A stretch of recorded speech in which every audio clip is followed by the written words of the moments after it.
ഇപ്പൊ തങ്ക താമസിക്കുന്ന വീടാണ് അത്. അവിടെയാണ് ഇപ്പൊ അവളുള്ളത്. ഞാൻ ആലോചിച്ചിട്ട് ഇതല്ലാതെ ഒരു വഴി കാണാൻ. നമുക്ക് നോക്കാം. ആ ചെരുപ്പെന്ന് പറയണ്ട സർവ ഇരിക്കും. തങ്കം തങ്കം വന്നിട്ട് വന്നേ. ആരാ മനസ്സിലായോ? Advocate Bhavadasan sir. എൻ്റെ വഴിയുടെ തർക്കണ്ടായില്ലേ, അതൊക്കെ വാദിച്ച് ജയിപ്പിച്ച ആളാ. ഇതാണ് തങ്കം. അല്ല, എന്തായാലും നിങ്ങൾ രണ്ടാളും ഇനി ഒരിക്കലും യോജിക്കില്ല പറഞ്ഞ് വാശി പിടിച്ചിരിക്കുകയാണല്ലോ. അങ്ങനെ ആയ സ്ഥിതിക്ക് നമുക്ക് നിയമത്തിന്റെ വഴിക്ക് പോവാം. സാറായിട്ട് അത് സംസാരിച്ചു. ഇരിക്കേ, പറഞ്ഞു കൊടുക്ക്. ഞാൻ ഒന്ന് നോട്ട് ചെയ്തോളാം.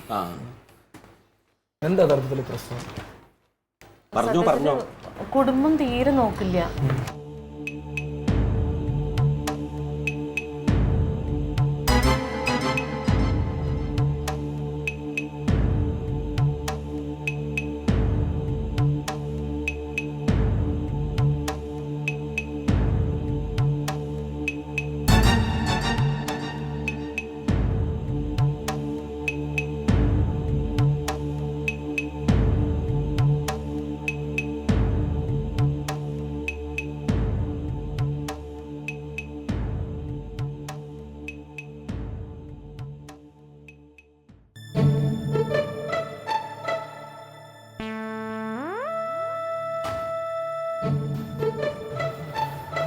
സാറേ, ഇതാണ് കക്ഷി ക്ലീറ്റസ്. ഇതാരാത് മനസ്സിലായോ? Advocate Bhavadasan sir. ഞങ്ങളൊരു തീരുമാനത്തിലെത്തി. നിനക്ക് അവളെ വേണ്ടെങ്കിലേ തങ്കത്തിന് ഇനി നന്നെയും വേണ്ട, ഒപ്പിട്ട് കൊടുക്കാൻ പോവാ. സാർ നേതാവേ, എന്റെ കയ്യില് നല്ല വക്കീലുണ്ട്, നല്ല മിടുക്കനായ ഒരു വക്കീലായിട്ട്. Advocate Thomas Zacharia. പേര് കേട്ടിട്ട് കൊള്ളാളിയാ. പക്ഷെ ആള് ഫുൾ ടൈം ബാറിലാണ്. ഇതേ തിരക്കുള്ള എല്ലാ വക്കീലന്മാരും ബാറിലാണ്. അല്ല, ഇത് ആ ബാറല്ല, ഇത് മറ്റേ ബാറ്. നീ എന്തോന്നേ പറയുന്നത്? അയാളിപ്പോ ഭാര്യ പിണഞ്ഞ് ഫുൾ ടൈം ബാറിലാണ് ഇപ്പൊ. നേതാവിന്റെ കേസ് വാദിക്കാനാണ് നമ്മളൊരു വക്കീലിനെ നോക്കുന്നത്. ഈ കണക്കിന് പോയാൽ ഈ വക്കീലിന്റെ കേസ് വാദിക്കാൻ നമ്മൾ വേറൊരു വക്കീലിനെ വെക്കേണ്ടി വരും. സാറേ, ഞാൻ ഒരിക്കലും വിചാരിച്ചില്ല. എൻ്റെ അമ്മാവനെന്ന് പറയുന്ന മനുഷ്യനുണ്ടല്ലോ, അയാൾ പാഷാണത് കൃമിയാണ്. അയാളാണ് വക്കീലിനെ കൊണ്ടുവന്നത്. ആലോചിച്ച് നോക്ക്. ഈ സ്ഥിതി ഇങ്ങനെ പോയി കഴിഞ്ഞാൽ തക്ലിമോളുടെ കാര്യത്തിൽ ഒരു തീരുമാനം വേണ്ടേ? ഇവിടെ തക്ലിമോളുടെ കാര്യം പറഞ്ഞതിനാണ് ഇത്രയും വിഷയമായത്. ഇവിടെ അവളുടെ ഭാവി സുരക്ഷിതമാക്കാൻ വേണ്ടിയിട്ട് സ്വത്ത് വിവരങ്ങൾ കാര്യങ്ങളിലൊക്കെ ഒരു ധാരണ എത്തണമെന്ന് പറഞ്ഞത് സഹിക്കാൻ വയ്യാതെ അവൾ പിണങ്ങി അവൾ ആങ്ങളുടെ അടുത്ത് പോയിക്കണത്. അവൾക്ക് ആങ്ങളെ മതി, ഞാൻ വേണ്ട. ഞാൻ പറയണതൊക്കെ തെറ്റ് അവൾക്ക്. ആലോചിച്ച് നോക്കണം. അല്ലെങ്കിൽ ഭർത്താവ് പറയണത് എന്തിനാണ്? ഞാൻ ആർക്ക് വേണ്ടിയാണ് ഇത് പറയണത്? നമ്മുടെ കുടുംബം അത് സുരക്ഷിതമായിരിക്കാൻ വേണ്ടിയിട്ട്. ഇല്ലളിയാ, ഇനി വേണ്ട. ഇനി അങ്ങനെ ഞാൻ പറഞ്ഞില്ലേ, ഞാനൊരു തീരുമാനം എടുത്ത് അങ്ങനെ പോയെങ്കിൽ എവിടെയെങ്കിൽ പോട്ട് തുമ്മിയാ തിരക്കണം മൂക്കാണെങ്കിൽ ഞാനും വേണ്ടാന്ന് വെച്ച്. വേണ്ട, ഉറപ്പിച്ചു ഞാൻ.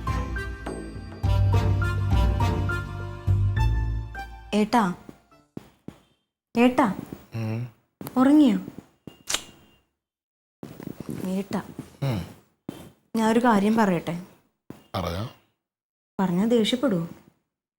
പറഞ്ഞാലേ ദേഷ്യപ്പെടാൻ പറ്റുള്ളൂ. എന്നാ പറയുന്നില്ല. പറയട്ടെ?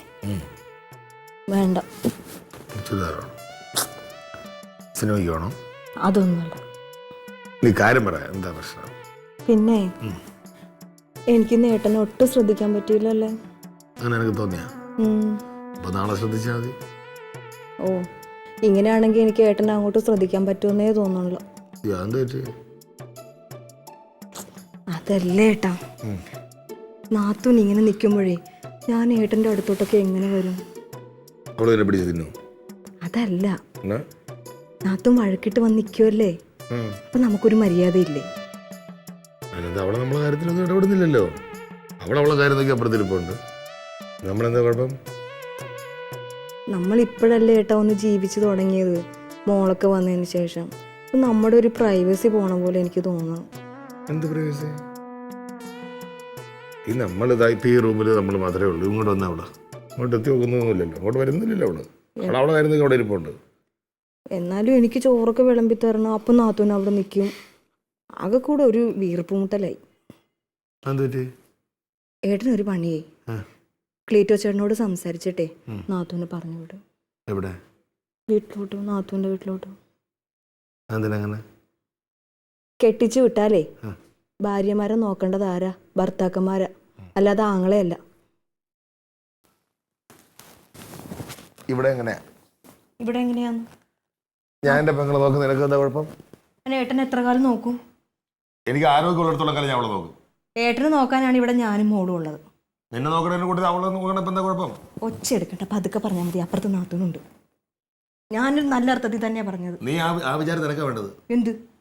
അവളപ്പുറത്തോട്ടെന്ന്. അപ്പൊ ജീവിതകാലം മൊത്തം ഇവിടെ തന്നെ നിർത്താനുള്ള പ്ലാനാണ്? ആ തന്നെ. നിന്റെ ആരും നിൽക്കണതാ മതി. ഞാൻ എന്റെ കാര്യം തന്നെയാ നോക്കണത്. ആ കൊള്ളാലൊരാള് നീ കാണും പോലല്ലേ. എന്ത് പെണ്ണെന്നാ വർഗം ഇത് തന്നെയാണ്.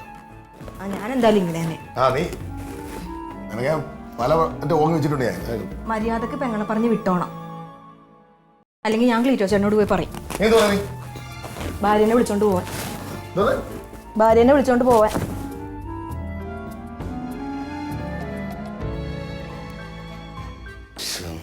ചെയ്യുന്ന ഇതൊന്നും കാണും പോലല്ല. ഇതൊന്നും എങ്ങോട്ട് നീങ്ങാനാ?